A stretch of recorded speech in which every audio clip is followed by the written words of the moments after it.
Fala galera, sejam muito bem-vindos ao Futebol Fora da Mídia. Estamos de volta agora de uma forma diferente, estamos no estúdio. Então, hoje a gente vai iniciar novamente, né, Igor, o antigo quadro, mais novo agora, Futebol Fora da Mídia Entrevista. E hoje a gente tem um convidado mais especial, estamos aqui com o Luciano Winkler, que é do perfil Futebol no Rio. Primeiro, muito obrigado por ter aceitado o nosso convite e é um prazer ter você aqui com a gente. Eu que agradeço, galera. Eu que agradeço o convite. Tá sendo uma honra estar aqui com vocês. Maneiro, a gente já tava pra fazer isso há algum tempo, né? Então, muito bom que saiu. Espero que a galera se amarre aí no nosso bate-papo.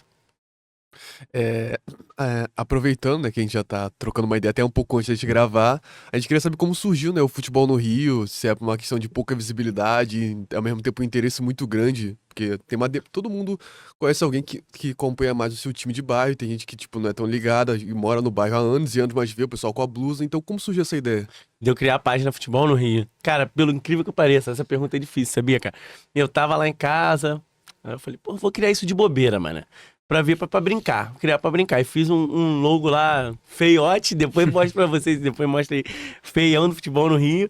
E comecei, cara. Porque assim, eu sempre fui um moleque que gostei muito dos clubes de menor investimento. Sempre eu gostei de acompanhar. Eu lembro que na época a gente treinava lá, escolinha, pelada e tal. A galera, não queria ser jogador, não sei o quê. Não, como é que tá o time aí? Qual é o time da segunda divisão? Pô, pergunta pra Luciano que ele sabe. Então já tinha... Então, a campanha do Duque de Caxias na Série B, eu e um colega lá, a gente sempre acompanhou, em 2009, a gente moleque. Cara, pra ter uma noção, até um fato curioso. Eu nunca falei isso, mas Play... videogame. Aí a gente escolhia pra montar um time, né? Pra botar Thierry Henry, Ronaldinho. Aí um escolhia Arsenal, outro... eu ia lá e botava Duque de Caxias. Sempre fui meio... Sempre fui apegado nessas questões. E aí eu criei o Futebol no Rio também. A gente não pode também ser hipócrita, porque é uma demanda reprimida, né, mano?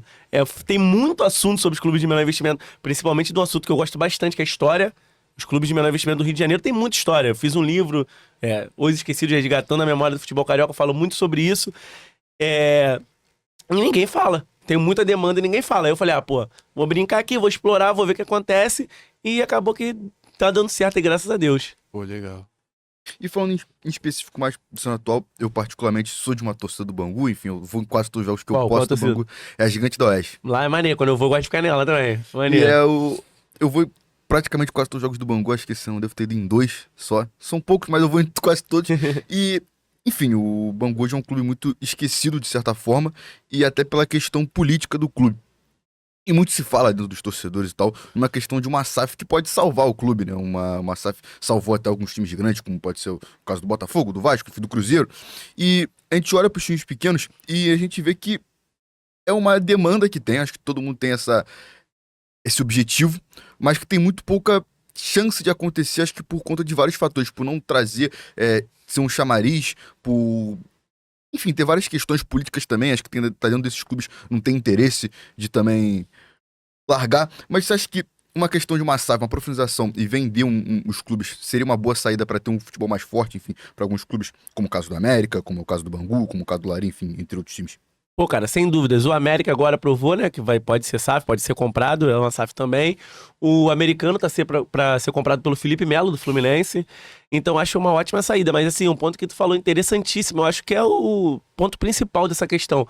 É quem tá lá no associativo querer vender. Aconteceu isso com o Vasco, a gente sabe que o Bangu, a política do Bangu é complicadíssima, a mesma diretoria há muitos anos, então acho que ninguém quer lá dentro do Bangu que vire SAF, entendeu? Mas sem dúvida seria maravilhoso, cara. A gente vê a Portuguesa de São Paulo, que foi vendida aí por R$1 bilhão, né, de reais. Os caras vão investir, vão fazer estádio, contrataram o Barbieri pra Série D, quer dizer, daqui a pouco a Portuguesa tá batendo lá em cima. Então acho que os clubes de menor investimento do Rio, muitos deles, a única saída seria SAF, no meu ponto de vista, cara. E, cara, indo mais pra lá na Zona Oeste, né, cara, tem o Campo Grande, por exemplo. O Campo Grande tem uma história, eu até acabei de fazer uma postagem no Futebol no Rio agora, inclusive, foi até o assunto que eu falei antes sobre a demanda reprimida. Cara, nessa segunda metade da Zona Oeste, praticamente não tem clube, pô. Tem o Campo Grande, tem o Santa Cruz, mas eles o Campo Grande não pode jogar no Ítalo Del Cimo, Santa Cruz não tem estádio. Então tem mais de 2 décadas que ninguém vê um jogo profissional de Campo Grande pra lá. Até Sepitiba, tá ligado? Então a gente vê que realmente tá faltando isso, eu tenho certeza. O Campo Grande é o bairro mais populoso do Brasil, Santa Cruz o segundo. Olha quanta gente poderia apoiar, poderia botar o Campo Grande como um segundo time. O Bangu, cara, isso já acontece. Muita gente Sim. já coloca o Bangu como segundo time. É uma, pelo menos ali no bairro que eu cresci, né? Eu moro em Padre Miguel, Barra Realhão. É uma cultura que eu acho que eu não vejo tanto em alguns bairros. Com Campo Grande eu não vejo tanto essa cultura. Perfeito. Em Bangu tem uma cultura muito grande de você ir no jogo do Bangu. Acho que inclusive as médias de público cara, costumam ser uma das maiores dos times pequenos. É comum, faz parte da cultura dali, você vê muita coisa do Bangu e eu não vejo em alguns lugares, como Campo Grande, inclusive tem até uma cultura próxima, mas nem tanto. Acho que o mais perto no Rio seria o América. O América também tem uma cultura muito grande aqui na Tijuca e tal, tem uma cultura muito grande do América. Mas em outros lugares não vejo tanta cultura. O Guinho, que mora mais ali pra Zona Norte, pode dizer isso, Bom Sucesso, Olaria. Assim, o clube mais próximo de onde eu moro tá licenciado, que era o Everest, né? Que era um clube que Everest. praticamente ficava 10 minutos da minha casa. Maneiro. Só que eu percebo que recentemente as pessoas têm ido mais pros jogos do Bom Sucesso do Olaria. É algo recente, eu Maneiro. sinto, entendeu? A juventude, a galera da tua idade e tal. Pô, o Olaria jogando a Copa do Brasil, acho que foi o São Bernardo, Ficou maneiro. bateu 1.000 pessoas, assim, em 2 dias vendendo, assim. Foi muito... Eu queria não conseguir ir pro jogo, Nem pô. eu, Foi uma doideira, então eu acho que é algo recente lá, assim. Sim, cara, e esse ponto que ele falou do Bangu, realmente, cara, é o time que mais abraça. O América também seria, mas como o América joga em Mesquita, eu acho que tem muito isso de onde joga. O América ainda joga em Moça Bonita. Desculpa, o Bangu ainda joga em Moça Bonita. Tem a Guilherme da Silveira ali, a galera se reúne, tu pode falar melhor que eu sobre isso. Então, agora vamos lá, galera. Imagine um time desse jogando na segunda divisão do Campeonato Brasileiro. É 5, 6 mil fácil, pô. É 5, 6 mil fácil em Moça Bonita, se tiver permitido, é claro. Concordam com isso? Sim, esse ano na Copa Rio, o segundo jogo contra o Zinzani, eu fui, não sei ao certo a média público, mas tava lotado. Lota, pô. Lota, sem dúvidas lota. Eu acho que falta muito isso, o futebol de bairro voltar. Porque, assim, o futebol do Rio de Janeiro é a cidade do Rio, né? É onde o futebol de bairro é mais representativo no Brasil. Olha quantos clubes. Basicamente, quando o Rio de Janeiro foi dividido em Guanabara e Estado do Rio, então, no Campeonato Carioca só tinha os times daqui, da nossa cidade. Então ficou muito bairrista. Existe Bangu contra Campo Grande, era clássico, Bom Sucesso e Olaria. Então, se isso voltasse, a galera do bairro abraçar, como tu tá falando, claro que não do jeito que tá, né? Com uma SAF, jogando tipo, pelo menos uma Série C do Brasileirão, campeonato o ano todo, tem tudo pra, dar super certo e a gente voltar a ser forte. Só aproveitando que a gente tá falando de Bangu, de Glória, SAF, mas recentemente a gente viu o estádio sendo leiloado, né? Do Bangu e do Madureira. Se você pudesse falar um pouco sobre isso, se tem alguns detalhes. Cara, isso foi complicado, que o Bangu soltou a nota oficial contra o futebol no Rio falando que não é mentira. Mas eu botei o print lá que tava. Nem foi eu que pesquisei isso, cara. Uma outra pessoa foi o. Cara, eu não lembro quem soltou primeiro, de verdade. Aí eu fui lá, pesquisei, entrei no site da prefeitura, realmente, tava lá o endereço. O Bangu e a Madureira. E os estádios, né, estão para leilão, não devem ser leiloados, mas a notícia é essa. Tinha que ser dada. O estádio do Moça Bonita e de Madureira estão no leilão. Sobre isso, eu tenho uma informação que depois que saiu a notícia, eu fui falar com uma pessoa da direção do Bangu e a informação que ele me deu é que existe realmente, foi o que ele me falou, mas que todas as notificações têm embargo. Então é algo que, se acontecer, vai demorar muito, porque tem várias formas de recorrer e tem vários embargos, então é algo que não precisa se preocupar por agora.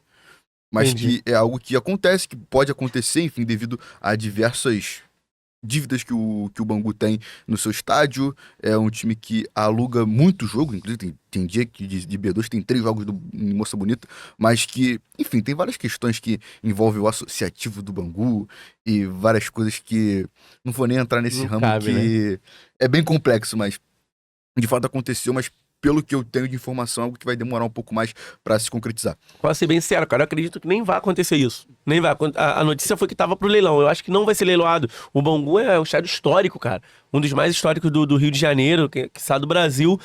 E mais importante também, historicamente. Então acho que é muito difícil, os caras dão um jeito, não vai acontecer, mas tá no leilão.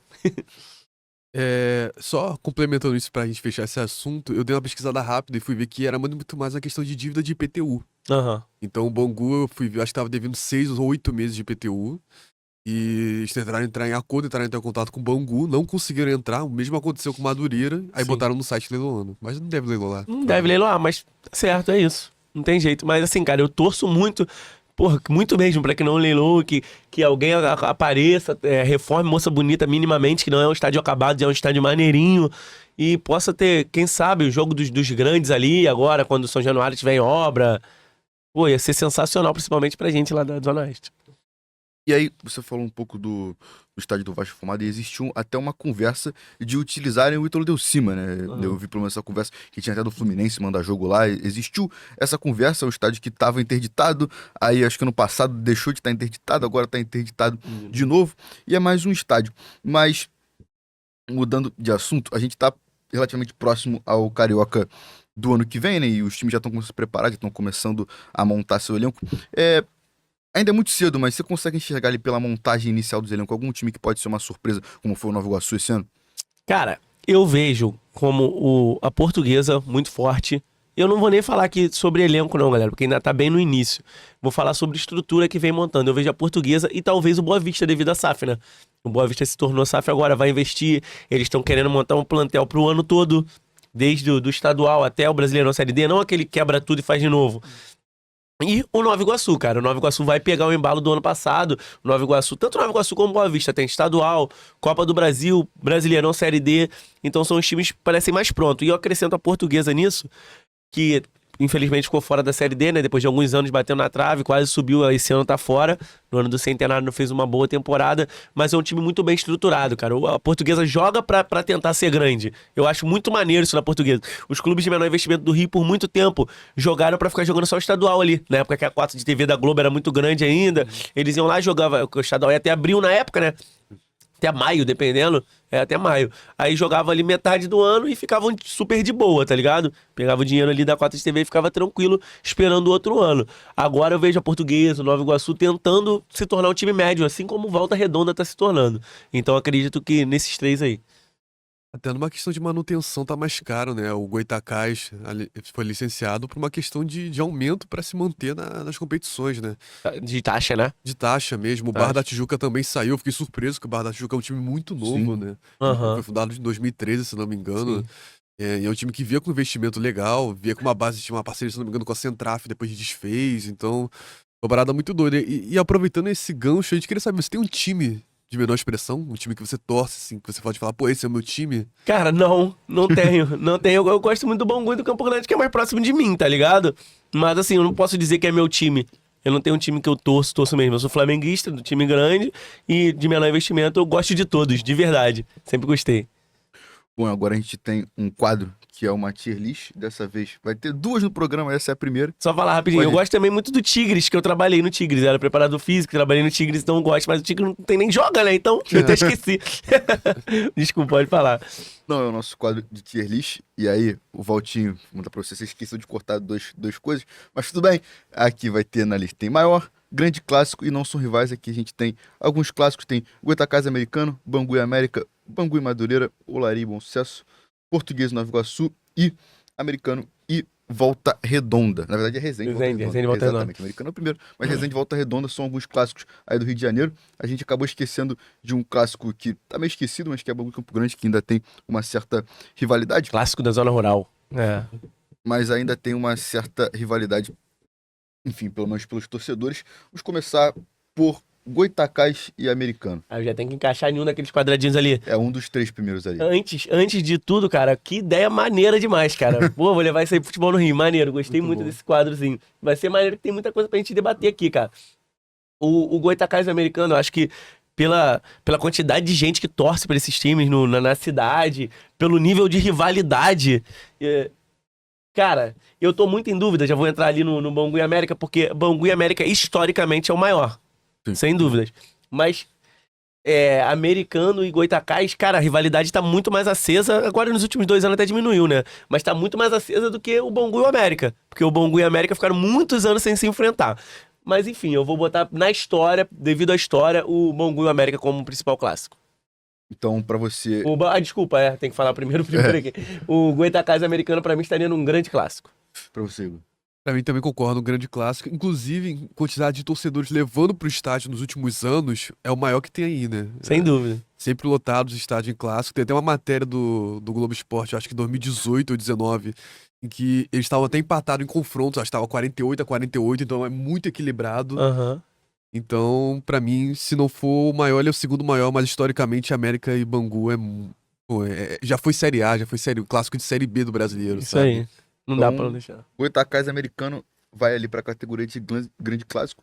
E aí, Bangu e América, acho que é difícil tirar como o maior, né? Eu não sei nem se pela rivalidade, porque aí eu posso falar um pouco, eu acho que Bangu e América não se veem hoje em dia, né? A minha geração não Isso. se vê mais tanto rival. Pra mim, o grande rival do Bangu, inclusive, é o Madureira, é o jogo que eu mais espero no ano, é o clássico mesmo, porque não tem mais Bangu e América, algo que fica muito mais nos jogos antigos, na rivalidade que tinha, mas pela história é difícil você tirar do maior, né? Até porque se a gente for olhar de tamanho de relevância nacional, tirando os quatro grandes, né? É difícil você tirar Bangu e América como a quinta, sexta força Não do tem Rio como. historicamente. Bom ponto. Se fosse um debate aqui, alguém discordando, esse seria um bom ponto, cara. É, sem dúvida. A briga é pra ver quem é a quinta força, né? Exatamente. É. Então, tá lá em cima, lá no maior. Bangu e América. Agora, deixa pra você começar essa, Igor. Bangu e Madureira. Assim, eu sou uma pessoa que conheço duas pessoas que gostam muito dos dois clubes, né? O Alex e o meu sogro, ele gosta muito do Madureira. É maneiro. Então eu queria destacar aqui que é um clássico de muita rivalidade, que eu escuto muito dos dois lados, assim, muita provocação. E é um clássico que eu acho muito interessante, que o nível de rivalidade, assim, é tão próximo, assim, que a pista fica salgada. O jogo é É, quente. Assim, já fui muito de Bangu. É o jogo, assim, de time pequeno que eu fui, assim, de clima mais quente. mais hostil, né? É ruim pra ir. O estádio de Madureira é estranho, é ruim, é perigoso, tem briga, tem confusão. É um dos poucos jogos que a gente vê até a loucura. Mas um dos poucos jogos que eu vejo de time pequeno que tem polícia, tem policiamento de fato. É verdade, eu nunca tinha pensado nisso. Que, tipo, não é só um carro da polícia, tem policiamento de fato, porque o jogo é perigoso, é um jogo que enche estádio. Esse ano, por exemplo, que o Bangu venceu por 2-1, foi um jogo que é difícil você ver esse clima num estádio assim de um time pequeno que foi. A torcida do Madureira lotou inteira a parte do setor visitante, com um caixãozinho do Bangu, porque o Bangu tava com chance de cair. A torcida do Bangu fez uma festa com sinalizador. Enfim, tem várias coisas. É jogo que a gente não vê isso muito em time pequeno. Tacaram bomba no campo para jogo. É algo que é ruim, não é certo de fazer, mas que dá pra você ver o grau de rivalidade Analisando o realmente. contexto, é isso? É clássico, é um jogo mais. É mais quente, é um dos jogos assim, time pequeno que eu acompanhei já, eu acho que é o mais quente, E a realmente. comemoração da vitória nessa virada aí, tu lembrou muito bem? Foi tipo como se fosse um jogo histórico. Virou, o moleque da base entrou, fez dois gols, não foi isso? Exatamente. Foi esquerda? Foi esquerdinho. Esquerdinha. Ele entrou, fez dois gols, então foi bem com contornos épicos ali, ficou maneiro. Não, inclusive, esses três primeiros clássicos tipo, o primeiro é o clássico mais histórico ali, que é o América Bangu. O Goitacazes Americano é o que vai mais gente pro estádio. E o Bangu e Madureira, na minha opinião, é o mais salgado, mais É, perigoso pra você ir. Então, pra mim, o Bangu e Madureira é grande clássico. concordo, sem dúvidas. E aí vamos para Olaria e Bom Sucesso. Começa de novo, você que tem a propriedade, você que acompanha os dois times. E aí? Cara, Eu já vou falar um contexto que pra mim depõe contra. ah, Um clássico que as duas organizadas são amigas não é tão clássico assim. Ah, são amigas, né? São amigas. são É. aliadas. É um contexto diferente, torcedor, mas se já são amigas é porque não é tão clássico assim. Inclusive é uma parada bem bizarra, porque elas eram rivais, elas brigavam e viraram aliadas. Cara, Então, ninguém nunca vai entender isso. Meu Deus. e é o time maior rival um do outro, Que diretamente. bom, né? Enfim, que bom, é. Que bom, Tá sejam bom. amigos. Todo mundo ali vira amigo. Todo é. mundo Parte dos estádios. Mas, tipo, é um clássico que também, muito por causa de uma situação parecida com Bangu e América, estão em divisões diferentes, né? É, O verdade. Bom Sucesso acabou de subir, né? Ele ganhou agora do vai me faltar, Niteroiense. Niteroiense. Mas o Bom Sucesso viu uma crise muito grande e o Olaria batendo na trave pra subir. Então eles realmente pouco se enfrentaram nos últimos anos. Mas quando se enfrentaram, foram jogos muito equilibrados, foram jogos que inclusive encheram mais o estádio, né? Porque o Olaria tem tido uma boa média de público, batendo quase 1.000 pessoas por jogo. Se não me engano, Uhum. esse ano bateu 800 e pouco. Maneiro. Então, e é um jogo que sempre bate mais de 1.000. Os dois vão se enfrentar, bate 1.000 pessoas. Mesmo que o clima é tranquilo, tipo, a minha não tem aquela zoação, porque são bairros vizinhos, muito próximos. Os dois estão na região Leopoldina. Clássico da Leopoldina. Clássico da É. Leopoldina, né? E tem muita provocação também. Fazem, tipo, bota o índio, que é o mascote do Olaria, decapitado, assim. Tem o negócio do leão, do Bom Sucesso também. Então é um clássico que é a menos, mas é muito histórico. Ele já foi clássico de primeira divisão do Carioca durante muitos anos. E um clássico. Décadas, né? Décadas e décadas. Eu acho que o Bom Sucesso saiu da Elite em 2014, mais ou menos. Isso. E o Olaria e o Bom Sucesso também eram clubes frequentes na Série C do Brasileiro. Então eles se enfrentavam todo ano no Nacional também. Então, pra mim, ele é um clássico grande, mas, sabe, hoje, por causa dessa questão de pouco se enfrentar, talvez cairia um pouco, não sei vocês, mas pra mim é um clássico grande. Eu vou botar grande. Pra mim é grande. Eu vou botar grande. É um grande clássico, embora tenha esse clima, acho que a divisão inferior, a divisão diferente mudam alguma coisa, assim como seria um ponto contra Bangu e América, mas é um grande clássico. Já vi vários jornais dizendo que a zona da Leopoldina parava completamente no dia de jogo de jogos entre Olaria e Bom Sucesso. Era bem maneiro na época, o estádio era abarrotado, não dava pra entrar mais ninguém. Tem umas fotos bem bacanas sobre esse clássico aí. Inclusive, uma informação que o Olaria, na década de 70, era conhecido como time dos taxistas. É Tinha essa verdade, fama, uma bem parada assim. lembrado. Agora fiquei curioso, por quê? Porque acontece, por algum motivo, realmente tinha muito taxista que era simpatizante do Olaria e também da escola de samba caraca, ali em Ramos, a Imperatriz Leopoldinense. Então tinha muito parado, tipo, tu ia pra Imperatriz e ia pro jogo do Olaria, eram os mesmos sócios. Sim, tipo Bangu Tipo Bangu e e Mocidade. Então, tipo, como a rivalidade na época era mais forte com o Bom Sucesso, eles paravam a rua em jogo do Bom Sucesso e, tipo, fechavam pra que não entrasse a torcida no estádio do Olaria. Maneiro Tipo, uma demais. parada assim. Maneiro. Maneiro E era demais. tudo taxista. Então pegou isso, era o time dos taxistas. É o futebol de bairro que eu tava falando anteriormente, né, cara? Tu vê que é uma parada bem enraizada mesmo. Ah, não, aqui tu não entra, é meu bairro. Sem briga, mas aqui tu não entra, é meu bairro e tal. E isso era muito maneiro, inclusive. A gente não viveu, infelizmente, mas pelo que a gente escuta. Então, Grande vai ali jogo. pro grande clássico. É, grande E aí, clássico. pra mim, é o menos clássico de todos. Acho que o Igor tem uma visão diferente de mim, mas Portuguesa e Nova Iguaçu, adianto meu voto, pra mim, não são rivais. Não, sem dúvida, não são rivais. Assim, o meu argumento de que são é porque é um clássico ácido. Entendeu? É muito salgada a pista. Eu acho que é o segundo clássico que tem mais briga de times inferiores, mas eu acho que é uma questão mais ali de outros times do que propriamente deles. Eu acho que é uma questão de outras torcidas organizadas se infiltrando e brigando entre si. É uma questão que existem hoje, né? Tem duas grandes alianças de time pequeno no Rio de Janeiro. Sim. Tem alguma outra? Não, só tem a Punho pro lado e. Tem a UPL e a UT. Isso. Pau quebra. Exatamente. E aí eu acho que influencia muito isso por conta disso, né? Por causa que a torcida da Portuguesa é muito aliada de muitos times que são rivais do Nova Iguaçu, e as Nova Iguaçu são amigas de muitos torcedores que são muito rivais da torcida portuguesa. Isso acaba inflamando e envolvendo outros times. Inclusive, eu já fui em um jogo de Bangu e Nova Iguaçu, que foi um dos jogos que eu mais passei perrengue na minha vida, que tinha uma torcida do São Cristóvão no meio querendo brigar com a gente. Então, Não, Maravilhoso. não, essa história é absurda. Que isso, tá falando sério, cara. Essa daí tu fiquei de bobeira. Essa eu não sabia mesmo. no trem, a torcida do São Que Cristóvão isso? que brigou com a gente. Enfim. E é uma questão disso, porque eles eram amigos da torcida do Nova Iguaçu, e aí tem uma confusão com a torcida do Bangu, que é amiga da torcida portuguesa. Tipo, Jovem Fly Loucura, porque é amigo do Vasco. Isso, é isso. Mas os times em si, acho que o torcedor que não vive esse contexto de organizada não vê um outro como rival. Assim, o meu argumento pra colocar é porque, tipo, o torcedor português não consegue chegar no estádio do Nova Não, é Iguaçu uma parada que não. e o Nova Iguaçu não chega no estádio da Portuguesa. Tipo, eles realmente não nível, deixam entrar no é um estádio. nível muito forte. Talvez ano Porra, passado, ou Mas nem de 2022. saber, né? Não de viver.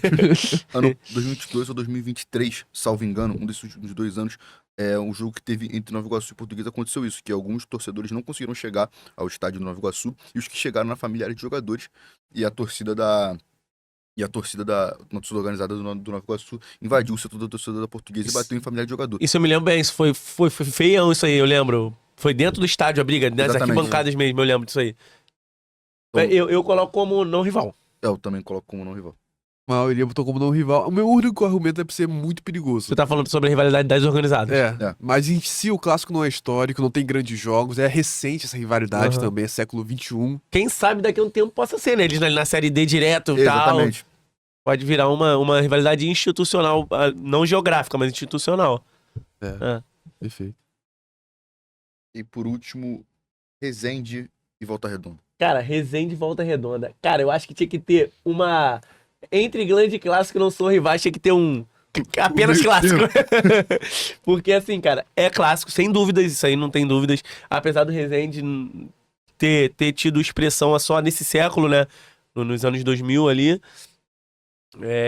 Eu vejo com uma rivalidade, a torcida não se gosta, tem zoação, institucionalmente tem zoação também, a página de um posta no Instagram, outra posta no Twitter e se zoa, então sem dúvidas pra mim é um clássico. Só que eu não vejo como um grande clássico. Se a gente colocar naquele nível de Bangu e Madureira, Americano e Goitacás e Olaria e Bom Sucesso, sem dúvidas, Sim. esse clássico está abaixo. Mas naquele cenário ali, eu vou enquadrar como um grande clássico. Concordo, pra mim é um clássico. Inclusive, ele é um clássico que ele tem a sua zoação, como ele já falou, e ao mesmo tempo as torcidas também se provocam muito. Aham. Eu vejo muito, tem uma página do Rezende, vai me faltar o nome do cara, que ele também tem um programa. O Álvaro? Acho que é o Álvaro O mesmo. O Álvaro Marques. Isso, ele mesmo. Que ele fala muito bem sobre isso, que ele acompanha, ele vai pros jogos, ele zoa muito o Volta Redonda quando o Volta Redonda perde, ele comemora quando o Volta Nesse Redonda grupo que eu falei antes de começar, ô, mano, os caras, tipo, ele tá no grupo, aí ele zoou os caras do Volta Redonda. Eu acho que os caras nem são Volta Redonda, tá ligado? E os caras ficam debatendo com ele, é engraçado, é uma rivalidade mesmo. perde. Então você vê que, tipo, cara, os caras se gastam, então pra mim é um clássico, mas não do tamanho dos outros, como ele falou também. Mas tá bom, vamos botar É. em grande classe, tá Grande maneiro. clássico. Bom que valoriza. É. Então aí a nossa tier list ficou assim, o maior, o Bangu e América. Grande clássico temos Goitacás e Americano, Bangu e Madureira, Olari, Bom Sucesso e Resende e Volta Redonda. E não são rivais, ficou ali Portuguesa e Nova Iguaçu. Adorei essa brincadeira, muito maneiro. Muito bom. Uma menção honrosa a Campo Grande e Bangu. É, não, sem Que dúvidas. ficaria em grande clássico, com certeza. Ficaria em com grande certeza. clássico, sem dúvidas. Então, agora, essa foi a nossa primeira parte em que a gente falou aí mais de times de menor expressão. E agora a gente tem a nossa segunda parte. Em breve vai ter outra tier list mais tarde. Ih, vambora. Mas agora a gente vai falar um pouco sobre os quatro grandes do Rio. Eu vou começar com uma pergunta sobre o Fluminense. Eu acho que hoje ali é o time que tá em uma pior situação, né? A gente tem um Vasco que tá, de certa forma, fez uma temporada competente com o que era esperado, conseguiu ali, enfim, tá brigando por uma possível vaga na Libertadores. A gente tem o Botafogo tendo uns mais anos de sua história. O Flamengo, um ano nota 6, né? Conseguiu um título, então não tem como falar que foi um ano ruim. A gente tem um Fluminense que viveu um grande declínio nessa temporada, né? Tá brigando Uhum. pra não cair. E foi um time que teve uma queda muito abrupta, embora tenha mantido uma boa parte do seu elenco. Sim. Mas acabou caindo. Pra você, o que pode ter sido? Você acha que uma insistência com o Diniz mais do que precisava? Um time que acabou perdendo um pouco de vontade, inclusive, adiantando, eu acho que pra mim foi isso. Foi um time que era um pouco mais envelhecido e esses jogadores mais velhos acabaram perdendo um pouco de vontade, já que você já visto no futebol, você tá num clube e já virou ídolo. Acaba, não digo que uma má vontade, mas você perde aquele tesão, aquele gás pra você buscar algo a mais. O Bernardinho do vôlei, ele fala muito sobre isso. Que é mais difícil você se manter campeão do que se tornar campeão. Ele fala, tem um slogan dele, né, no livro e tudo mais, ele fala assim, aos campeões o desconforto. Tem que tratar os caras como se eles não fossem ídolos, como se eles não fossem campeões para se manter lá no topo. Eu concordo muito com o que você tá falando. Pra você, o que você acha que foi o principal fator pra essa queda de rendimento tão grande assim do elenco do Fluminense? Como eu falei agora, se tem o Bernardinho e tal, eu concordo muito com isso. Mas eu acho, na minha opinião, cara, tem até um corte meu falando isso na época do Banco de Bola, que eu acho que foi natural, cara. Pra mim, parece. Ainda bem que tem um corte, senão vocês iriam falar que é mentira. Eu postei anteontem, quando saiu que o Fluminense pode vir a SAF. Pra mim era muito claro que isso aconteceria, porque é muito difícil um técnico do futebol brasileiro se manter tanto tempo em um clube. Pra mim, na primeira derrapada do Diniz, ele ia sair. Pra mim era certo isso. Até porque a galera gosta muito do Diniz, mas tem muita gente que odeia, eu não consigo entender. Eu particularmente me amarro no Fernando Diniz, não sei vocês. Mas eu sabia que isso aconteceria. E, pra mim, eu não sei se vocês vão concordar, se a galera de casa vai concordar, o título da Libertadores do Fluminense, ele vai muito pelo Diniz, brother. Eu acho que o Diniz é o grande ponto ali pro título da Libertadores do Fluminense. Sem ele, o Fluminense não seria campeão da Libertadores. Não seria. E na minha fala eu falo, vocês estão sendo resultadistas. O Fluminense ganhou muito pelo Diniz. O Diniz vai sair ano que vem. O Diniz vai sair ano que vem. O Fluminense vai brigar 2 anos pra não cair e depois vai vir a SAF. Cara, pelo incrível que pareça, parece que tá tudo acontecendo, tá ligado? Porque eu sabia que quando o Diniz saísse, o Fluminense ia virar um time comum. Primeiro porque as características dos jogadores não se enquadram a qualquer outro estilo de jogo. Não tem como você jogar com Marcelo, Renato Augusto, Felipe Melo, um monte de cara com a idade já avançada com o estilo do Mano Menezes. Eu vou até entrando um pouquinho em outro assunto, já que eu nem concordo muito com a contratação do Mano Menezes, cara. Eu achei uma contratação, assim, que Diniz é um cara aqui na ofensividade e Mano Menezes aqui. Então é uma mudança muito abrupta, tá ligado? Então não faria muito sentido. Eu sabia que não ia dar muito certo. E o que eu não esperava, que causou a piora do Fluminense, foi que o Diniz foi muito mal, né, no início. Eu esperava que ele ia sair na derrapada, mas não esperava que ele ia deixar o time na lanterna com 6 pontos. Então ele acabou. Mano Menezes tá até melhor do que eu pensei. Deu um levante, acho que tá em 11º o Fluminense no recorte só de Mano Menezes. Mas assim, respondendo mais objetivamente a tua pergunta, eu concordo que foi esse fator de tentar se manter em alto nível, isso é difícil, os caras dão uma relaxada, mas pra mim o principal ponto era isso, a normalidade, a continuidade do trabalho. A partir do momento que Diniz saísse, isso aconteceria. Tem um ciclo do Diniz, o pessoal fala, né? O Diniz chega, aí o time sobe, aí o pessoal fala, não, futebol mágico, Diniz, Futebol 2.0. revolucionou o futebol do time, daqui a pouco, quando conquista alguma coisa, às vezes nem conquista, já começa a cair. Não, o cair. Diniz é o pior que tem, não sei o que, é farsante, não sei. Eu acho que uma coisa que talvez tenha, pra mim, ido contra, que eu acho que foi até um erro do Mário Bittencourt, é claro que você tem que dar um elenco pro treinador, né? Mas, sabendo como o futebol brasileiro é, e sabendo que o Diniz é um cara muito 880, então, como você falou, na primeira derrapada, o Diniz era balançado no cargo, eu conheço, inclusive, muitos tricolores que não gostam do Fernando Diniz. Ele foi campeão, mas não gostam dele. Então, é algo que quando o cara tá mal, uma pressão acaba sendo um pouco maior. E aí você monta um time que claramente só ia dar certo com ele, nas Perfeito. características dele e na forma dele. E era, assim, inclusive uma coisa ousada do Diniz de montar um time que foi isso, né? Ele era um time envelhecido com jovens jogadores que também conseguiam mudar, que foi o campeão da Libertadores. E aí ele muda no seguinte ano e traz Renato Augusto. E, tipo, ele envelheceu mais ainda o elenco. E aí você tira isso da mão do Diniz com o treinador, é muito difícil você colocar esse cara pra conseguir jogar e fazer um jogo funcional. E acho que quando o Diniz sai, já não tava conseguindo fazer o time funcionar, ele sai e vem o Mano, é muito difícil você conseguir. É claro que tem a volta do Aras, né? Porque o Diniz cai ali no jogo contra o Flamengo, salvo engano, que era na parada pra Copa América. Então volta o John Aras, chegou. Ai, meu Deus, eu esqueci o nome dele. Chegou contratando? Não, que chegou no jogador do Fluminense na meia temporada. É o. Kevin Serna. Isso, Serna. Ele é um Joga jogador até mais legal, jovem eu que- gosto dele. bom jogador, enfim, que mudaram um pouco a característica do Fluminense, mas eu acho que o principal ponto foi isso. É um time que só daria certo sobre o comando do Fernando Diniz. Aí, Isso aí. engatando uma pergunta do Fluminense, e o Marcelo? O que você acha que aconteceu ali? Pô, cara, complicado a gente falar, né? Isso aí eu acho muito complicado a gente falar, mas assim. Ele até fez uma brincadeira, né? Tu viu? Ele zoou Sim. o Mano Menezes e falou pro cara não encosta em mim. Cara, eu não sei, cara. Eu acho que o Marcelo gostou muito do Fernando Diniz, o estilo de jogo. O Marcelo se sentia livre naquele momento que o Marcelo ia pra direita, caía pra dentro com liberdade. Mas a partir do momento que um cara como o Marcelo, ele pega um técnico que coloca ele no banco. Que quando ele joga, ele é mais um, ele tem que voltar, tem que marcar, tem que fazer sistema defensivo, às vezes tem que jogar de meia, que até que ele poderia ter sido mais usado nessa função, tem que jogar de meia. Eu acho que ele vai tirar ele da zona de conforto. E, cara, jogador de futebol é complicado, cara, jogador de futebol. Assim, os caras são muito, muito. Como é que eu posso dar um termo? Vamos falar mimimi aqui, os caras são muito. Não me toque, tem uns caras complicados. Imagina um cara que ganhou tudo, um dos maiores caras com mais títulos da história do futebol. Não, e não é um cara que tá começando, tá buscando uma oportunidade. Não, o cara é consagrado, já tem seu dinheiro, já tem sua fama, já tem tudo, Ídolo do pô. Real Madrid, né? O cara é ídolo do Real Madrid. Ídolo do Real Madrid, porra. Ele não é obrigado na cabeça dele. Ele fala, pô, o que eu tô fazendo aqui, cara? Não sou obrigado a isso. Isso aí. Assim, a fala do Marcelo, eu acho que eu posso falar que eu acho que foi meio escrota, né? A fala do Marcelo, não encosta em mim, não sei o quê, eu não vejo necessidade de falar isso na beira do campo. Tanto que o Mano Menezes aí se assusta e fala, pô, tu acha isso normal, cara? Caralho, é anormal, realmente. Mas isso ali parece que foi estopim. Internamente a gente não pode falar, a gente não sabe. Eu acredito que foi mais isso. Tirou o Marcelo da zona de conforto, ele não gostou e deu essa causada toda. Então, acho até uma coisa engraçada, que quem conhece ali, quem conhece gente da área, sabe que existia isso. Que o Marcelo teve essa fama desde que chegou no Fluminense de ser um cara meio perna e tal, tem as fotos e tal, tem aqueles vídeos, que é algo até que, inclusive, me surpreende eu falar um relato pessoal. O pai do Marcelo é bombeiro, coisa aleatória. Que isso, O pai do papo Marcelo é reto. bombeiro, e a minha mãe trabalhou anos no quartel do bombeiro, e ele é sempre na pelada de final de ano do bombeiro. O Marcelo é sempre lá. Caralho, maneiro. No GBS, o quartel da Barra da Tijuca. Tu viu o Marcelo lá? Direto, joguei Ele no bola Real com o Madrid. Marcelo. Joguei bola com o Marcelo. Porra, tá de sacanagem, tu tirou muita onda. Já fiz um gol com a chance do Marcelo. Ah, mentira, Fala sério? Que ele isso, jogava sempre pra velho? de final de ano dos bombeiros. Porra, tirou muita onda. E eu tava sempre ali, ele sempre foi um cara muito solícito, muito gente boa. E, tipo, essa era a visão que eu tinha dele. E aí, quando ele chega no Fluminense e começa a vazar esses vídeos e tal, foto dele sendo um cara mais perna com os outros, foi algo que me surpreendeu. Eu não esperava essa postura dele, que era um cara que eu vi algumas vezes, não vou falar muito, mas vi umas 3 vezes na vida. E sempre assim, no contexto de sentado de chinelo, churrasco com os caras do bombeiro, jogando uma peladinha.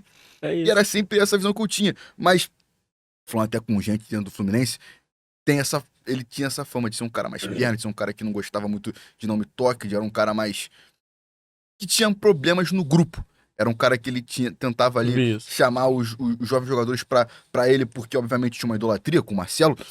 Naturalmente, eu acho que John Kennedy cresceu vendo o Marcelo, por exemplo. Ah, não, Os sem jogadores dúvida. mais jovens tinham uma idolatria com ele. Ele utilizava isso e acabou criando um clima muito sustentável. Quando você tem um Diniz, que é um cara que tá acostumado, não que tá acostumado, mas que precisava dele, tinha ele ali, como eles tinham uma amizade, era algo diferente. Quando um treinador se tornou algo insustentável no Fluminense. Pô, eu achei maneiro essa questão tua. Eu acho assim, cara. O Marcelo, a partir do momento que ele vai lá no Bombeiro, ele tá indo por vontade própria. Ele já tá indo sabendo que ele vai ser tietado, tá ligado? E tem muito cara que não responde bem. Tipo assim, às vezes o cara não tá no dia bem e é tietado. E eu não tô concordando com isso, não. Eu acho que a partir do momento que o cara é uma pessoa pública, ele tem que saber que a partir do momento que ele vai sair de casa, ele vai ser tietado. Ele vai ter que responder da melhor maneira possível isso. Ou não, e vai ser criticado justamente. Então talvez seja isso. Talvez ele não saiba reagir tão bem a esse apelo do público no momento que ele não quer. Ele não quer. Pô, aqui eu não quero, mas acontece, irmão, não tem jeito. Aí lá no Bombeiro ele já ia sabendo. Não, vou brincar, vou ser solícito com todo mundo e tal. Talvez seja isso, não sei. É uma situação complicada e indo para um assunto que não é tão complicado, agora a gente vai pro Vasco, né? Você acha que o Vasco tem chances reais de conseguir ir pra Libertadores, estando em nono lugar como tá agora? Cara, sem dúvidas, mas pra isso depende do Cruzeiro. Pra isso depende do Cruzeiro. Eu até brinquei esses dias que se o Atlético Mineiro perder a Libertadores pro Botafogo, vai ter que torcer pro Cruzeiro. Não. Porque eu acho que o G8 tá muito bem definido ali. É G6, né? Nesse momento já é G8, porque o Flamengo já foi campeão da Copa do Brasil e o Botafogo, o Atlético, um dos dois vai ganhar ali a Libertadores. Só uma pequena correção, o Atlético tá em 10º, atrás do Vasco. Tá aí atrás do Vasco, é. E aí... Então por que já é G8? Não, é G7. É G7. Se o Botafogo ganhar, vira G8. É isso, verdade, E boa. pode virar de 9 com o Cruzeiro. E pode virar... Então, assim, o Vasco vai depender do Cruzeiro e do Botafogo, é. É porque antes, o Flamengo ganhando, ou o Botafogo ganhando, ou o Atlético ganhando as duas, abririam duas vagas. Exatamente. É, só que o Atlético já perdeu uma, se perder a outra, essa segunda vaga não há, verdade. Enfim, terceira. Aí eu acho que o Vasco só se classifica pra Libertadores se o Atlético e o Cruzeiro forem campeão. O Vasco briga pelo G9. Eu acho que o G8 o Vasco não pega. Mas tá na briga. Tá na briga, mas eu acho que não pega. Perfeito. Acho que depende muito do Botafogo ser campeão. Porque é isso, eu acho que se virar G8, o Vasco tem uma chance. G7 eu acho difícil. Então, Não é G7 hoje, né? G7 que não dá. Porque vamos supor que o Atlético ganhe e fique nessa zona aqui, tá em 10º. Acho difícil o Vasco conseguir pegar ali um G7. Que é provável que aconteça. O Atlético ganhou o Libertadores e vai cagar o Brasileirão. Exatamente. Ah. Eu acho mais difícil, mas um Botafogo campeão da Libertadores ali pra um G8, olhando pro Cruzeiro também, eu acho bem possível. É, eu também acho muito difícil o Vasco sair do nono lugar, porque o Vasco tá há um mês no nono lugar. Não sei se vocês perceberam. Vasco ganha e perde, fica. Fica em nono. Eternamente. Então eu acho que se cair no nono, ele vai aproveitar e vai. Senão vai ficar ali mesmo. Vai pra Sul-Americana, que também tá bom, né? Pra um time que ano passado brigou até a última rodada. Acho que teve paz esse ano, não brigou pra não cair, né, cara? Pô, o meio da tabela acho que é a situação mais tranquilizante pra um time que brigou todo o ano pra não cair, né? E eu tenho um pensamento sobre isso, cara. Eu tenho um pensamento muito polêmico sobre isso, mas... Não, o meu é só que talvez a Sul-Americana seja melhor pro Vasco, mas tem chance reais de ser campeão da Sul-Americana.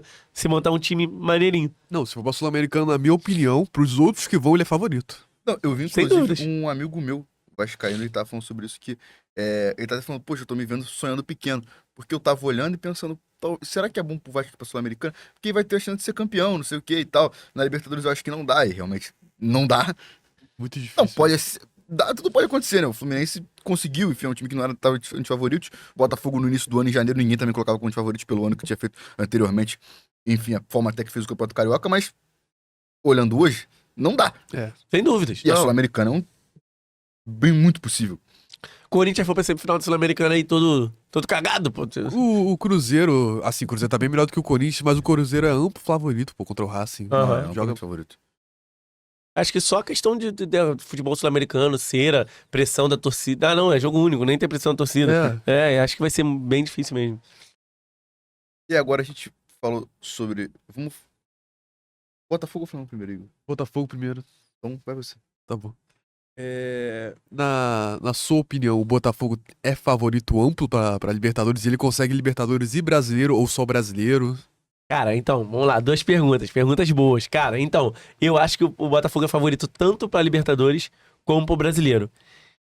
A Libertadores, eu não vejo o Botafogo como amplo favorito. Até porque é final, jogo único, tudo pode acontecer. A gente pode lembrar do Flamengo e Atlético Paranaense, que o jogo tava enroscado ali, do nada o cara foi expulso do Atlético Paranaense, o Pedro Henrique, e o Flamengo ganhou. Jogo único é muito complicado pra falar dessa amplitude de favoritismo. Mas eu vejo sim o Botafogo como favorito. O Botafogo joga um futebol espetacular, sensacional. Eu gosto muito do jogo do Botafogo. Essas transições rápidas, um time muito intenso. Principalmente no tapetinho, né? Não vai ser jogo único, não vai ter o tapetinho, mas... Enfim, é um time muito físico, um time muito técnico. Eu me amarro na técnica do Almada, do Savarino, eles juntos ali se associando, trocando passes. O Luiz Henrique num contra um quando pega do lado oposto. Igor Jesus, eu acho um ótimo centroavante. Então eu vejo o Botafogo como favorito na Libertadores e no Brasileiro. No Brasileiro já deu um molezinho aí, né? É. Se eu viesse aqui há 15 dias atrás, eu ia falar, não, na Libertadores eu acho só favorito, no Brasileirão eu acho amplo favorito. Já não vou falar mais isso, acho só favorito também. Mas enfim, vejo com favoritismo nas duas frentes. E você, Alex, alguma coisa pra falar sobre o Eu Botafogo? acho o Botafogo favorito para os dois títulos. Para final da Libertadores, eu acho que vai ser um jogo em que o Botafogo tenta jogar e a equipe do Atlético vai tentar enrolar o jogo. Eu acho que vai ser algo com isso. Até se a gente vê a forma que o Galo vem vindo, é um time que o Milito tem uma forma ali de sofrer, conseguir fazer bons resultados, conseguir um bom jogo em casa na semifinal. O jogo de volta já não foi tão bom assim, mas, enfim, tava com 3-0 na frente. O jogo contra o Fluminense nas quartas já foi meio que ali, não vamos ver e tal. Enfim, é um time que sofre bastante. Eu acho que vai ser um time do Botafogo tentando jogar, tentando ser ofensivo, e um time do Galo tentando se prender ali, enrolar um jogo pra tentar sair. Um goleiro que vive uma fase espetacular. Os últimos 3 jogos do Everson, ele impediu 3 goleadas. Basicamente isso, ele impediu 3 goleadas. Na quarta-feira, o Flamengo poderia ter goleado o Atlético se não fosse ele. No segundo jogo da final, poderia ter goleado se não fosse ele. Na quarta-feira foi o melhor jogo dos três do Flamengo. O Flamengo amassou. Eu comentei esse jogo, fiquei bobo com o Everson.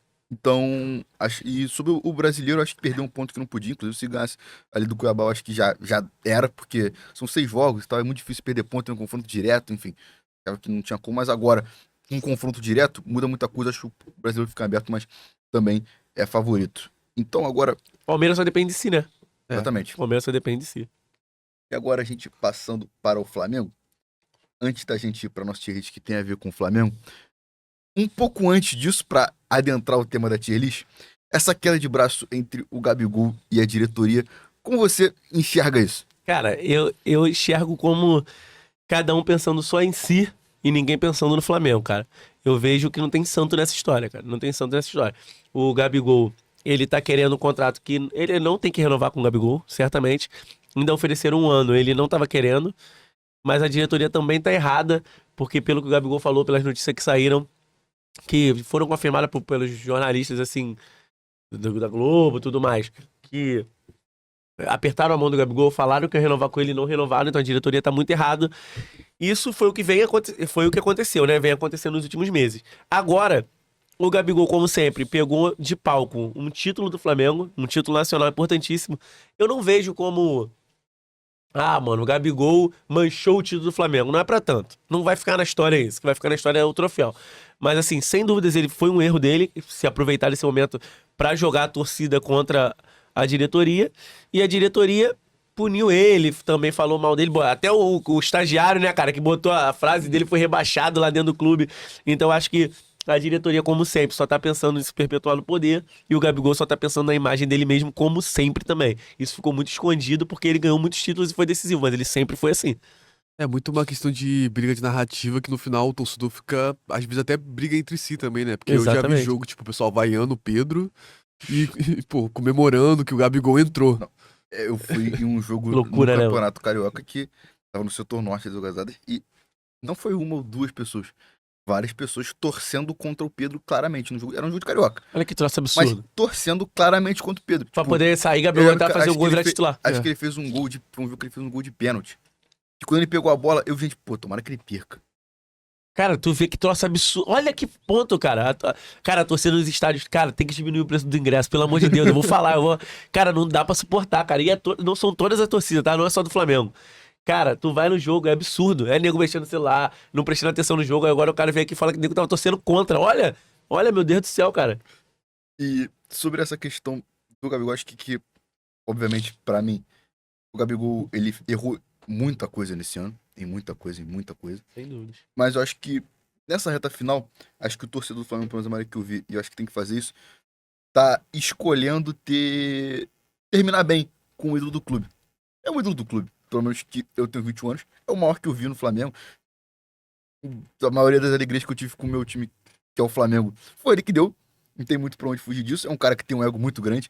É um cara que, inclusive, a gente falou do extracampo do Marcelo. Às vezes que estive próximo do Gabigol, sempre foi uma perna danada com os outros. Tu já teve com ele pessoalmente? Algumas vezes. E aí, como é que foi? Cara, uma vez eu tentei tirar uma foto com ele. Ele saiu, tipo, não quis falar com ninguém. Não Aonde sei isso? se No falar com Maracanã? ninguém. Não, era num jogo de basquete do Flamengo. Eu fui setorista um tempo de basquete do Flamengo. Ah, maneiro. E aí ele foi num jogo.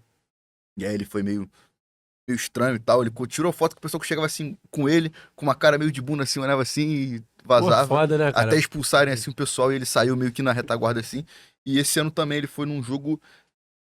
Agora eu vou falhar se foi um jogo de. Não, foi vôlei. Foi um Fla-Flu, vôlei feminino. Ele foi também e. Mesma postura, não tirou foto com ninguém, não quis falar com ninguém e tal.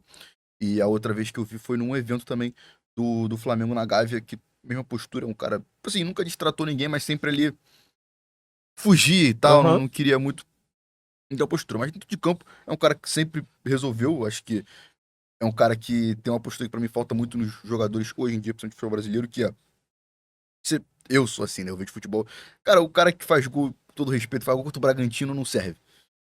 Pra mim o que Jogo serve é que grande. o cara faz, o cara que vê o jogo grande cresce, ele é um cara que gosta de jogo grande. Ele gosta. Até por gostar de palco também. É? Tudo Ele a ver, gosta, né? até por gostar de ter uma vida, ele tem. E nessa queda de braço, eu acho que pra diretoria, um jogador que você tem um ego grande é natural. Agora, um presidente, um vice-presidente de futebol que tem ego grande, não tem como. Cara, perfeito, falou tudo. Falou tudo. Uma diretoria que pensa só nela, não, me prejudicou aqui, eu vou cortar, não vou pensar no clube, vou pensar no meu lado pessoal. Isso não existe, mano. Isso não existe de verdade. Eu só queria fazer um ponto sobre o Gabigol também, cara. E eu achei muito babaca que ele fica com o Felipe Luiz, cara. Felipe Luiz pegou na reserva, botou ele titular. E, cara, primeiro no jogo de ida, que ele já, não sei o que, xinga o Felipe Luiz na beira do campo, brincando. Parece aquele aluno, eu sou professor, cara. Parece aquele aluno que, tipo assim, é maneiro, tu se dá bem com o cara e depois o cara não sabe agir. Não sabe te respeitar como professor depois. Faz brincadeira que o pessoal faz na frente da turma, que não era pra fazer, na frente da diretoria. Aí eu vi muito isso na beira do campo. Ele chegar, aí o Felipe Luiz ficou meio assustado. Me respeita, não sei o quê. E depois, nesse último jogo, ele falou, porra, tá pensando que é o Guardiola, não sei o que. Eu achei, assim, vou ser sincero, mano, eu achei essa porra falsidade, irmão. Falsidade completa fazer isso com o Felipe Luiz, então. Então é um traço de personalidade, assim, bem duvidoso. E a diretoria, né, mano? A diretoria, como tu falou, só pensa no pessoal, só pensa no poder. E é difícil até, cara, a gente ver presidente, vice-presidente de futebol, vice-presidente geral agir dessa forma. Eles deixam o jogador lá ser mimado no canto deles, ou eles aceitam ou dão corte, não ficam nessa quedinha de braço. É uma queda de braço que a diretoria só em colocar ali, né, presta a ter uma eleição, que vai ser provavelmente vai pelo Dunchi, e o Dunchi é o Lendim. Basicamente isso. Que só tem a perder, porque de certa forma, na queda de braço que o Gabigol colocou a diretoria numa situação muito vulnerável. E, tipo, quando ele fala isso e ele fala sobre o Tite que já tinha um problema, ele fala sobre o Tite, ele fala sobre a diretoria, ele fala que vai embora, e é um cara que fez um péssimo ano, mas a lembrança do torcedor vai ser ele no jogo mais importante do ano ele fez 2 gols. É isso. Tem muito. De 2022, cara, no momento do título da Libertadores, no gol, não sei se vocês vão lembrar, mano, ele tava mal pra caramba. Ele tava mal demais. Em 2022 ele fez até uma temporada regular, né? Fez uma temporadinha legal, mas naquele momento ali ele tava com uma seca de gols. Aí, como tu falou, no jogo grande, o cara do jogo grande, não tem jeito, ele filtrou, marcou o gol e saiu como herói. E dessa vez, ele foi o herói, porque querendo ou não, foi ele e o Plata, né? E agora, vamos para nossa tier list. Nesse tema, bom, ao que tudo indica, né? Pelo visto, ele está deixando o Flamengo, então a gente vai colocar ali esse ranking ali, a gente tem 4 categorias e tem sim. alguns ali atacantes. O time quebrou, que ele botou umas fotos dos caras que eu não vou saber reconhecer quem é. Mas tudo bem. Vamos lá. Vou até pegar aqui o nome. Não vou mentir. Pega o nome também. Para ninguém que tá assistindo. Opa, futebol no Rio, a gente fala sobre futebol carioca, tá? Aquele maluco ali com a blusa do Tottenham me pegou desprevenido. Eita, que eu tô no grupo errado. Aí agora. Provavelmente ele cabe, né? No lugar do Gabigol. Ele joga no Tottenham, eu já tô já aceitando. A gente pensou, não, vai ter o jogador do Audax, vai ter um jogador do... Aqui, ó. Esse aí é o David Washington. Porra, mano, vou ser sincero, eu não vi jogo dele. Eu não faço a menor ideia. Desculpa, eu não conheço. A gente pode muito bem colocá-lo numa classificação abaixo ou ignorar ele pra colocar ele ali. A gente pode colocar ele no B, né? Cara, eu particularmente assim, eu não tenho como eu fazer isso aqui no programa. Mas eu acho que ele seria uma boa, ele joga no Tottenham, eu acho que ele seria uma boa, mas, pô, não tem profissionalismo nisso, então não tem como botar ele. Perfeito. O próximo ali é o... Um pulo que a gente não sabe, rapaziada. Fala aí, pra gente ver, fala aí. Bom, a lista, porque eu não sei se tá na ordem certa, eu não sei Aham. qual é que ele colocou, mas aqui tem. Tem Firmino, tem o Rodrigo Muniz, que jogou inclusive no Flamengo, tem o Matheus Pellegrino, que é um argentino que vem muito bem, é o que está com a camisa do Torino. Aham. Tem o Alvarado, tem o Cúcio Hernandes, o David Washington, o Alejo Velício, o Isidro Pita e o Eric Pulga. Tá, vamos lá. Eric Pulga, eu não. Posso falar? Não posso? Pode. Vamos começar. Aí eu vou apontando. O Eric O Eric Pulga. Pulga é o último. Eu não vejo como substituto de Gabigol, não vejo características muito parecidas. O Flamengo não vai ter Pedro e tem o Carlinhos ali, então não vejo o Eric Pulga, apesar de gostar do futebol dele bastante. O Corinthians está muito atrás dele, mas eu não vejo ele como substituto do Gabigol, cara. Então, aí eu tenho que classificar ele numa dessas listas aí, né? Tá, eu vou botar ele no B ali, Eric Pulga. Eu acho que ele não tem nem perfil. O perfil hoje de Flamengo ele não tem, né? Não tem, O Flamengo exatamente. vai querer trazer um nome mais estrelado. Eu sou contra isso, a diretoria do Flamengo sempre trazer nome estrelado. Eu gostei da aposta no Carlinhos. Eu acho ele muito melhor do que a galera pensa que ele é. Só que, nesse caso, vem pra ser titular. Então, até concordo com a diretoria nesse caso específico. O Rodrigo Muniz, que tá com a camisa do Flamengo ali, jogou no Flamengo, revelado, né? Penúltimo. Ele tem dúvidas. Pra mim é A, tá? Tu não bota ele lá em cima no primeiro, não? Eu colocaria lá em cima. Eu gostava muito dele no Flamengo e tá bem, né? Pra mim, ele seria a principal opção, eu acho Principal opção. também. Eu acho que ele é um jogador que é a cara do Flamengo também pra situação, pra... Sim. Assim, não é um Gabigol, mas é um jogador que eu vejo com perfil, com DNA do Flamengo, assim, pra posição. Características parecidas com a do Pedro, de certo ponto. Ele é um pouco mais móvel, né? Mas até certo ponto parecidas. E tá no auge da carreira, tá na Premier League, tá lá na Inglaterra, tá jogando bem. O problema é, ele vai querer vir pro Flamengo? Aí é outro O que ponto. vocês acham? Eu acho difícil, né? Na Premier League tá bem.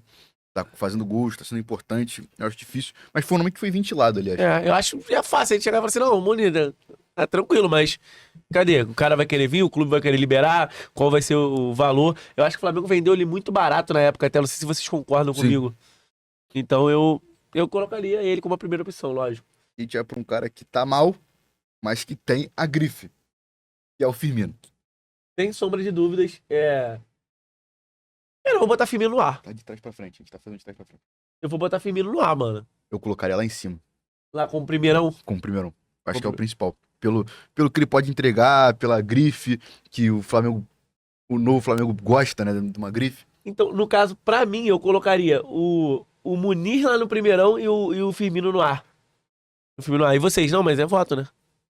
Eu colocaria Assim, o Firmino lá em cima. O Firmino hoje não vive um momento tão bom como ele já teve. Então eu acho que o Firmino hoje é o jogador A, mas a carreira do Firmino, em comparação ao do Muniz, né, é S. Então pra mim ele é A, por causa do Eu momento acho até dele. que hoje o Firmino é uma vinda mais possível do que a do Muniz. Sem dúvidas, sem É. dúvidas. Muito mais Se a provável. gente for pensar nisso, já tem uma explicação. Pode botar o Firmino lá em cima, no primeiro. Porque é muito mais acessível do que o Rodrigo Muniz. É só pra falar, eu confundi. Agora sim é o David Washington, Tá. jogador do Chelsea. Porra. Algum- dúvidas. Alguma informação sobre o David Washington? Pô, não tem, pior que não, Não é mas. possível o cara tá no Chelsea e não pode jogar. Não, tá no Chelsea, mas não tem Ele é como. americano, joga no Chelsea e vai pro B pra mim. Pô, ele chama futebol de sóquer, cara. Tu quer colocar ele? Eu não faço a Vai menor pro ideia, meu. gente. Vou ser bem sincero.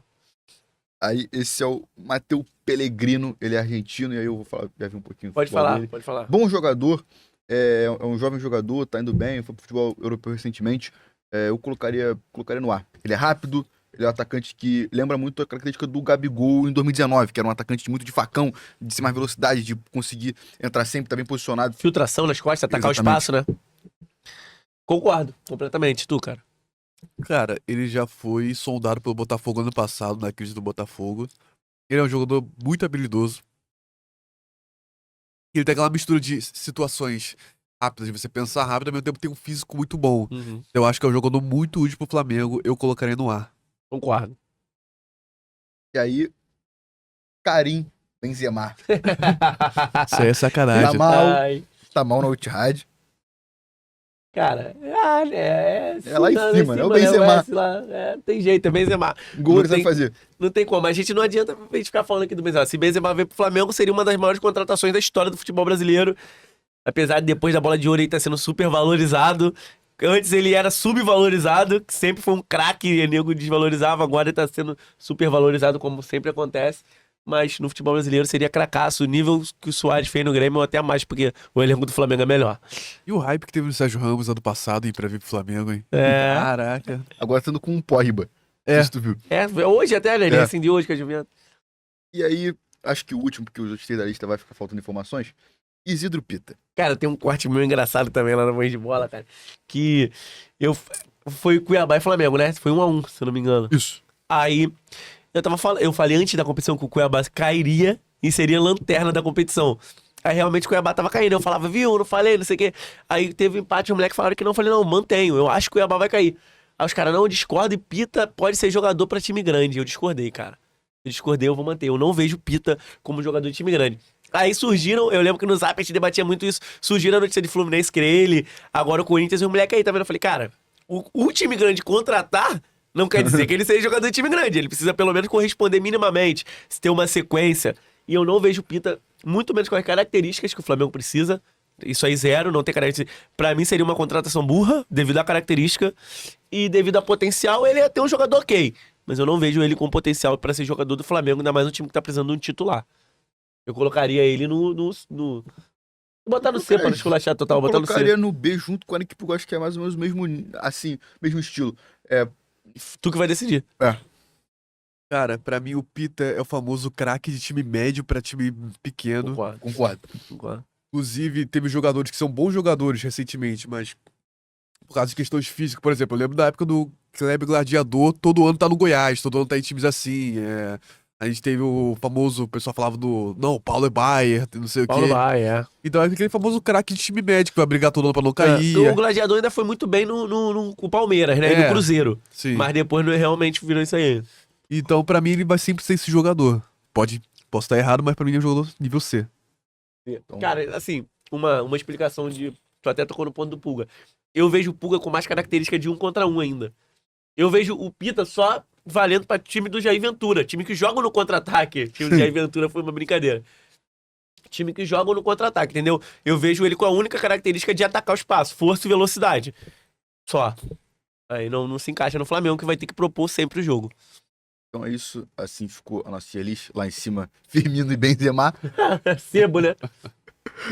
Ficou boa pra caraca essa classificação. Eu gostei. No final das contas ficou top. Maneiro. Então é isso. Você aí que tá vendo, comenta se acha que nada a ver, quem você acha que pode também ser esse nome. E aí a gente vai caminhando pro final do nosso programa. Pode deixar aí suas considerações finais, quiser divulgar suas redes sociais, falar um pouco, enfim, fica à vontade de passar tempo. Não, cara, eu queria agradecer vocês por essa oportunidade. Cara, muito sincero mesmo. Eu me amarrei no programa, cara. Se pudesse ter um todo dia, ia ser top. Foi um bate-papo muito maneiro. Esse final, a gente trocou uma ideia muito maneira, que eu já estava acostumado. No início, é a primeira vez, pelo incrível que pareça, que num podcast que não seja meu, eu falo dos times pequenos, que é um assunto que eu gosto muito. Vocês fizeram essa classificaçãozinha sobre os clássicos. Eu me amarro nessas brincadeiras, ainda mais sobre os pequenos. Eu tenho certeza que a galera que tem um mínimo de interesse, ou quem tá pegando pela primeira vez, vai se amarrar de ver. Falar sobre pequenos, eu gostei muito. E tô à disposição. Tô sempre aí. Quando quiser, tô aí. Valeu, galera. Tamo junto. Muito obrigado pra vocês aí. Então é isso, pessoal. Foi um prazer ter você aqui contado. Muito obrigado por ter aceitado o nosso convite. Enfim, se inscreva no nosso canal, deixe seu like. Todo dia, vídeo novo, vai ter transmissão, entrevista, vídeo, quadro, enfim. Eu não vou Nos perder. acompanhem. E é isso. Um abraço a todos. Tamo junto, galera. Valeu. Valeu.